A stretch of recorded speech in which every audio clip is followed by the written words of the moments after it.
The ship drifted in silence, just outside the event horizon. Valkyria 2 was not like other human vessels. It had no windows, no bright lights, no loud systems. Everything was quiet, dark, controlled, like it knew where it was. And where it was held. The crew of 7 sat inside the war room, eyes fixed on the central screen. Ahead of them was the black hole called OPHIDIAN. It wasn't just a cosmic object. It was a graveyard. Ships had gone in, none came back. But now, something had. 3 days ago, Valkyria 2 picked up a strange signal, faint, distant, and impossible. It came from inside OPHIDIAN. It was human, a distress call, but twisted, distorted. "This is Captain Ren Hayes.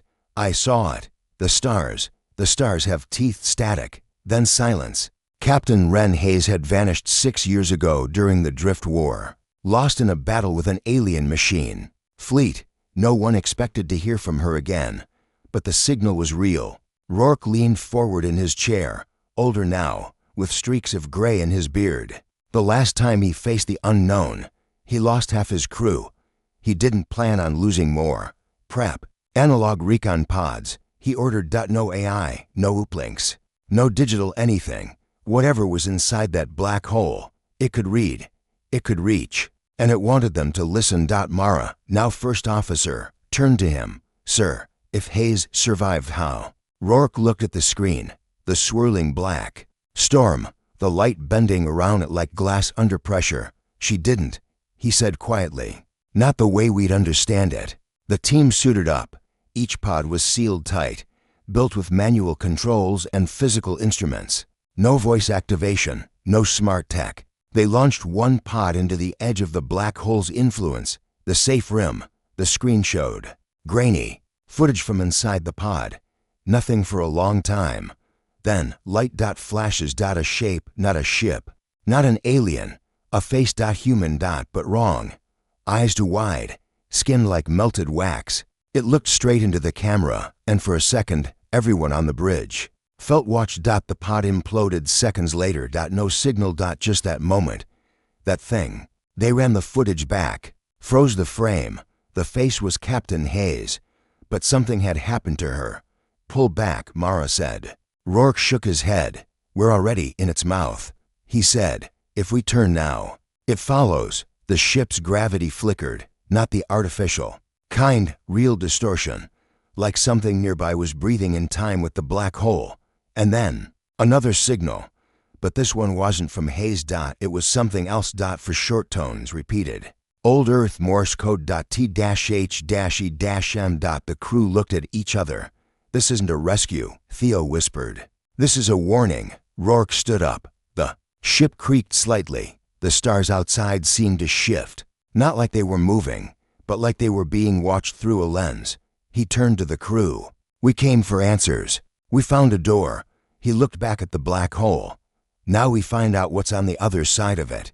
Outside, something moved, not fast. Not big, but real. Something was crawling along the edge of space, just at the lip of the event horizon. It wasn't a ship. It wasn't a creature. It was something else. The crew didn't have a name for it. Not yet. But they would. Very soon. The stars bent around them. Not because the ship moved, but because space itself shifted. The crew of Valkyria 2 stared in silence as the shape on the edge of the black hole came into view. It was not solid. It flickered like a shadow cast by light that no longer existed. But then it took form. A ship. Burned, cracked, broken, but human. The hull read, SS Andromeda, Captain Ren Hayes' last command. "Impossible," Mara whispered. The Andromeda had been declared lost 6 years ago, swallowed during the final battle of the Drift War. No wreckage, no black box, just a final scream across comms, and then nothing. But here it was, floating just outside the kill line of the black hole.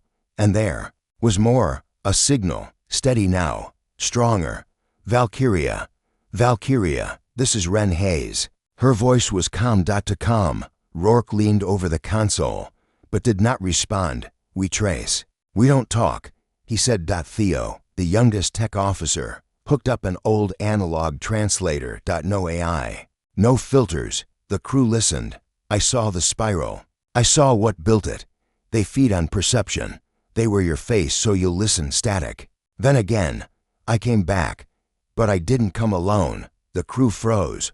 What does that mean? Mara asked. Then the lights dimmed. The ship's power dropped by 4%.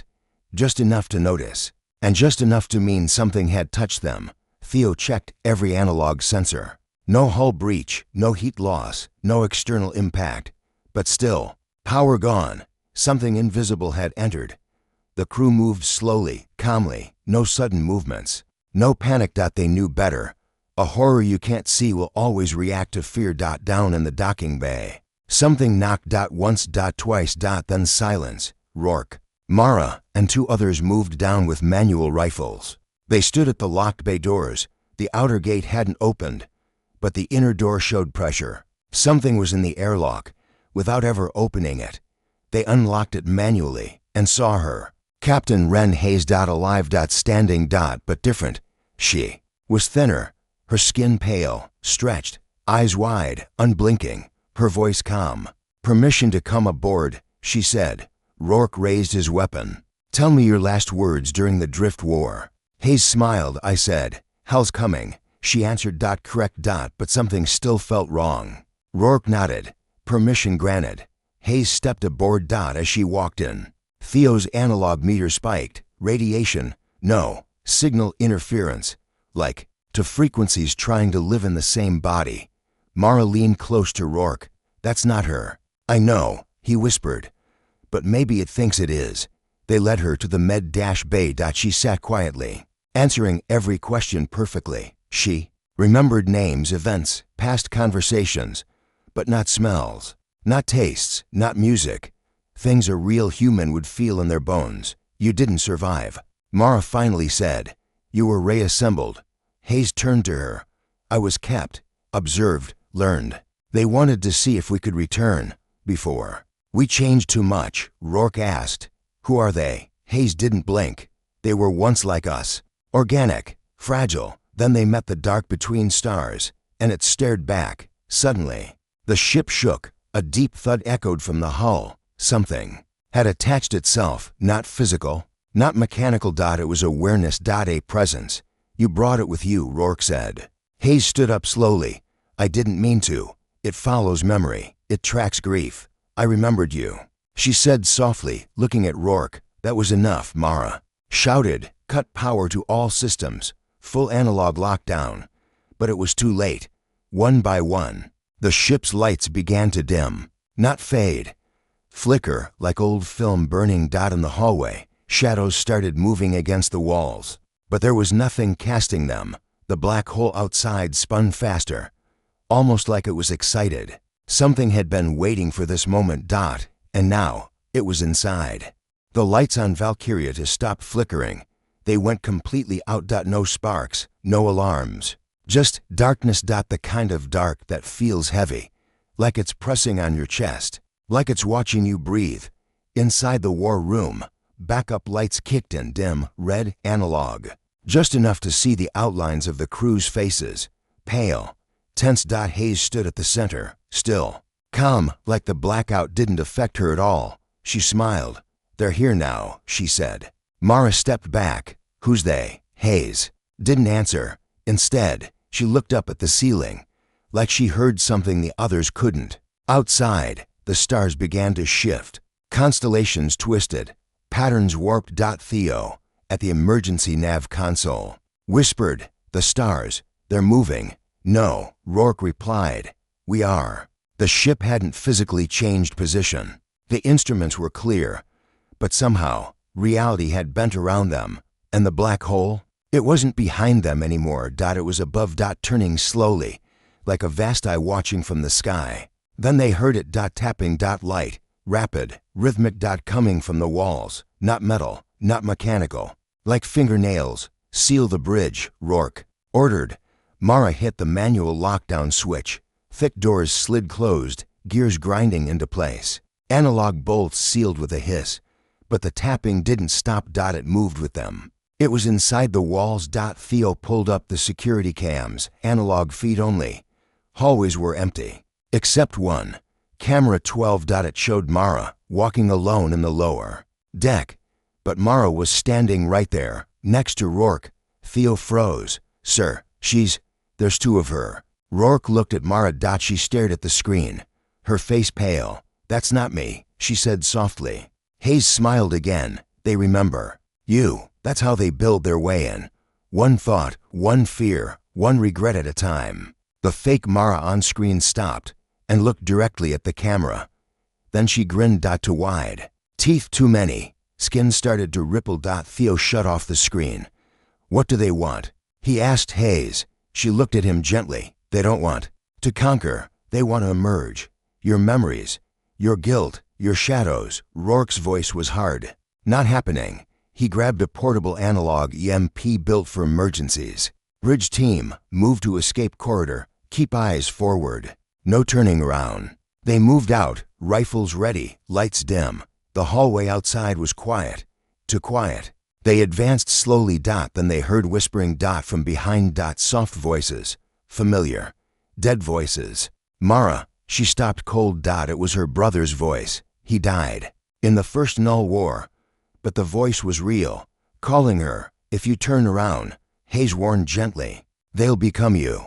Mara didn't turn, but she cried, and the walls dripped. Like condensation, but darker, black like ink. It moved upward. Gravity didn't apply anymore. Whatever was here was warping space and memory together.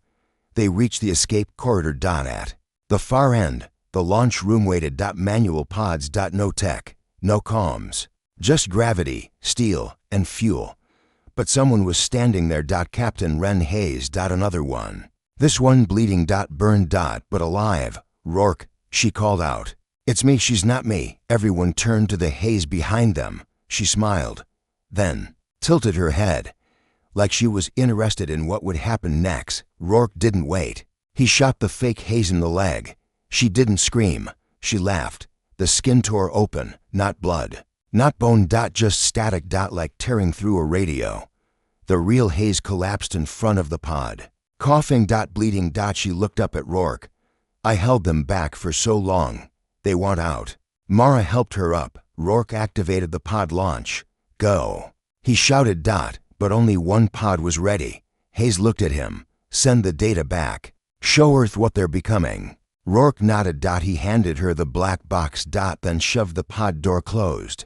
It launched. Hayes, the real one, vanished into space. And the shadows screamed.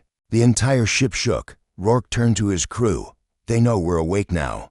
They're coming. The ship was no longer quiet. Valkyria II groaned with each second. Like something massive was pressing down on it. Metal bent. Lights buzzed. And the walls, they whispered. Not loud. Not clear. Just words you almost recognized. Rourke stood in the corridor, rifle tight in his hands.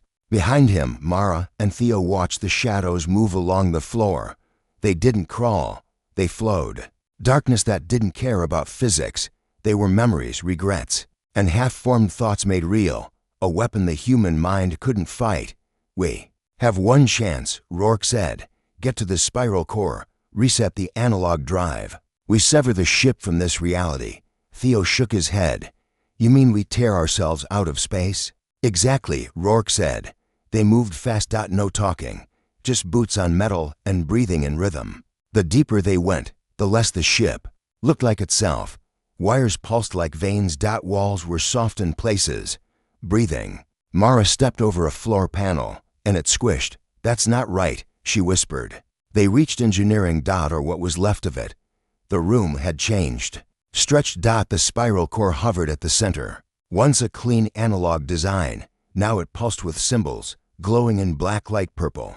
Theo scanned the surface. These are coordinates, he said. Rourke nodded. Where to? Theo looked up.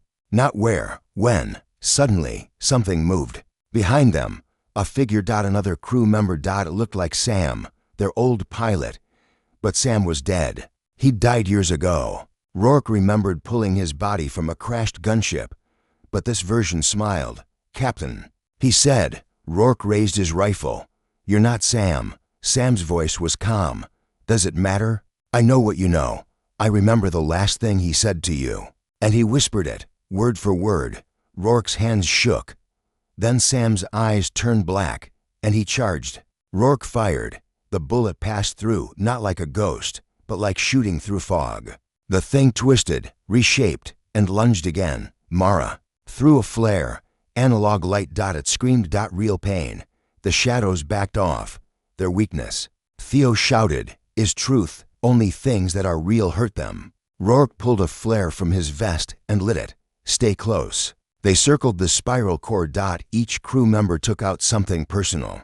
Mara placed her brother's old dog tags on the floor. Theo whispered his mother's name. The shadows paused. They couldn't imitate real memories, couldn't eat them. Rourke reached for the reset lever on the spiral core. It was burning hot. Metal groaned under his fingers. He pulled. The ship shuddered. Lights went white, then red, then black again. Time folded. For a second, each crew member saw flashes. Earth burning, machines with human faces, stars going dark, one by one. A world where nothing dies, but nothing lives either. Then silence, and a snap. They were back. Engineering returned to normal. No whispers. No shadows. Just silence. The reset had worked. For now. Theo looked up. "Where are we?" Rourke walked to the window. Outside was not space. It was a white void. Pure light. No stars. No planets. But floating in the distance was something massive. A ring. Like a machine built by gods. Not spinning. Not alive. Just waiting. Mara whispered, "What is that?" Theo stepped forward. "It's a gate." The crew stood in silence. Behind them, the ship heeled. But inside each of them, something had changed. They had seen the spiral, and the spiral had seen them back. The white void was silent. No sound. No movement. Just the massive ring-shaped structure floating in space, miles wide, smooth as glass, glowing faintly from inside. No ship had ever recorded it. No records, no warnings. It was just there. Waiting. Engines stable, Theo said. But scanners, useless. Everything digital. Read 0. Only the analog compass still worked, and it pointed straight through the ring. Rourke stared out the window. "I don't think it's just a gate," he said. "It's a mirror." Mara looked confused. "A mirror of what us?" he answered. The spiral drive flickered behind them, still unstable. Staying here wasn't an option. Rourke gave the order, "Take us in, slow and clean." The Valkyria II moved forward, straight into the unknown. As they passed through the glowing ring, nothing shook. No jump, no flash of light, but everything changed. The stars behind them disappeared. In their place, shadows of stars, as if someone had painted light onto glass. Ahead of them stood a planet, dark gray. No oceans, no clouds. Just black towers stretching into the sky like broken teeth. "It's not on any chart," Theo whispered. "It's not even in our dimension." Mara leaned over the scope. "No, it's real. It just doesn't follow our rules." Then they heard it. A voice, all of them. At once. It didn't come through comms. It came through memory. Each crew member heard something different. Rourke heard his daughter calling his name. Mara heard the ocean waves from her home on Earth. Theo heard his grandmother's last words. But all of them felt the same message. "Come down. Come home." Rourke stood slowly. "Suit up. We go down." The shuttle touched down on the surface. As they stepped out, the sound changed. There was no wind, but the air carried whispers, not loud, not sharp. Just enough to be felt in the bones. The ground was solid, cold, and as smooth. Almost like it had been grown, not built. They reached the nearest tower. Its base was open, a wide circular gate, waiting. Inside, walls were carved with symbols. Not alien, not human. They were thoughts, images taken directly from the human mind, childhood drawings, shapes of neurons, patterns from dreams. "This place is alive," Mara said. "Not alive," Rourke corrected. "Awake." Theo touched one wall. It pulsed beneath his fingers, and suddenly, the tower spoke. A shape formed in front of them. Not a hologram, not a creature, a perfect replica of Rourke. Same face, same voice, but its eyes were black. "I am what you become," it said. "You reached beyond your limits. You stared into the spiral. You left something behind." "What did we leave?" Theo asked. The shape smiled. "Your fear." And it began to change. Its skin melted into static. Its form shifted into Mara's mother, then Theo's old teacher, then Rourke himself again. A swirl of everything they knew. You feed us, the shape said. With memory, with pain, you built the spiral to run away from death. But death remembers. The tower began to hum. Lights blinked overhead. And then, in a flash, the crew saw it all, Earth. Years from now, covered in dark towers, ships, leaving, carrying mines that had no bodies. The spiral, not as a weapon, but a grave. They had never escaped the past. They had become it. Suddenly, Mara dropped to her knees, her eyes wide. They're not trying to destroy us, she whispered. They're trying to join. The shape walked closer to Rourke. You are not fighting an enemy, it said. You are fighting your own reflection. Rourke raised his weapon. I've seen enough. He fired. The shape vanished in a burst of static and wind. But the tower didn't fall. It laughed low. Deep. As if the planet itself had heard the shot and was amused. We need to leave, Rourke ordered. But as they turned back toward the shuttle, it was gone, replaced with a tower, identical to the one they stood in now. Theo's voice cracked. This isn't a planet. It's a maze. And behind them, footsteps echoed. Not human. But familiar. Someone or something had followed them in. And it remembered everything. The tower didn't have doors anymore. Only walls that moved. And corridors that led nowhere. Rourke, Mara, and Theo ran. But the more they moved, the more the place shaped itself around them. It didn't want to trap them. It wanted to study them. We're walking in circles, Mara said, breathless. Theo checked his analog compass. It spun wildly. No direction works here. He said, time's breaking. Physics too. A low hum started again, not mechanical. It was the same as before, that voice without words, crawling inside their skulls. You built the spiral to escape, it said. You left behind your world, your bodies, your war. Rourke shouted back, we never built this. The walls flickered. Images appeared, ghostly, blurred, but real. Hundreds of human ships, thousands of bodies, frozen in time, a fleet, twisted into ruins, all around the planet. Impossible, Theo whispered. No records of this. We would have known. Mara stepped closer to the wall. The image zoomed in on one ship, old, broken in half. The name still visible, Valkyrie. She gasped. That's us. That's our ship. Theo stumbled back. No, we're Valkyria too. This isn't possible. But it was real. More images formed, more Valkyries. Valkyria 3, 4. V. All destroyed. Each version, ending here. Same mission, same black hole, same whispers. And the same message, repeating. You were never meant to return. Suddenly, the floor dropped. Rourke grabbed Mara's arm as they fell into the black, not falling down, but sideways through memory. Everything slowed. Then, they landed. Inside the war room. But not theirs. This room was twisted, rotting. The consoles flickered with ancient power. And in the middle of the room sat a figure, wearing Rourke's old uniform. Dead eyes, but alive. Welcome back, it said. Rourke stepped forward, gun raised. Who are you? The figure smiled. I'm you, the first, the one who didn't make it out. You think this place found you by accident? No, it was designed by us, long ago. Theo's voice trembled. Why would we design this? To survive, the figure said. We tried to upload our minds into the spiral, escape death, conquer space and time. But the system didn't understand souls. It copied fragments. We lost the originals. And what stayed behind began to grow. Rourke's hands trembled. The shadows, not aliens, not monsters, just our mistakes, echoes of us, hungry to be whole. The tower shook. Mara looked out the window. The white sky had cracked. Pieces of the void were falling, like shattered glass, revealing the real galaxy outside. Something's changing, she said. Theo stared at the spiral drive monitor. Still since to the Valkyria 2. We can escape, he whispered. One final jump, a blind one. No coordinates, Rourke asked. No time, no map, just chance. The figure in the chair stood. You won't escape, he said, even. If you leave, the spiral is inside you now. You'll carry it back. You'll spread it. The ground beneath them twisted again, forming a stairway, leading to a strange control sphere made of light and bone, the core of the spiral. Mara whispered. Theo moved fast, connected the analog box, set the last jump, one pull.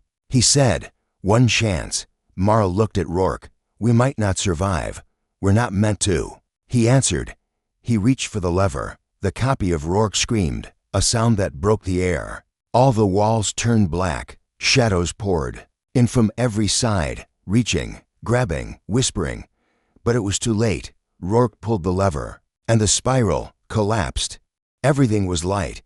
Not white. Not warm. Just light. It had no direction, no source. It just was. Rourke blinked. He couldn't feel his arms or legs, couldn't tell if he was standing or floating. Then, suddenly, the weight returned. Gravity. Air. A floor beneath his boots. He gasped. Mara was beside him. Theo too. They were back on the Valkyria too. The bridge looked untouched. No shadows, no voices. Just the soft hum of the ship. "We made it," Theo whispered. The nav screen flickered on. Stars returned. Familiar constellations, Earth's sector. "Check the date," Rourke said. Theo tapped the analog log. Then paused. His face turned pale. "It's been 1,742 years. Silence filled the room. Mara stepped forward. "That's impossible." But the readings were clear. No tricks. No loop. They had jumped into the far future. "Earth is still there," Theo added, staring at the scanner. "Alive. Blue, rotating slowly. Under the sun. It looked the same. To same." Rourke narrowed his eyes. "Zoom in." The screen showed Earth's surface, continents, cities, lights, but no movement. No ships in orbit, no transmissions, no satellites. Just stillness. "Land the ship," Rourke said. They descended carefully. The clouds broke. The planet greeted them with silence. They landed near what was once New Boston, a megacity with towers that scraped the sky. Now it was untouched. No people, no machines, but every light was still on. As if the city had gone to sleep mid-step. Mara walked past a cafe window. Inside, cups were still on tables, chairs pulled back, half-eaten food, no decay, no dust. Just pause. Theo pointed at the sky. Above them, high on the tallest tower, was a symbol, a spiral, thin, elegant, burned into the glass. "Someone brought it back," he said. Rourke looked at his hands. They trembled. "We did." In the distance, a child's voice echoed faintly, laughter. But there were no children, only memories. The buildings began to shift, not physically, but in their perception.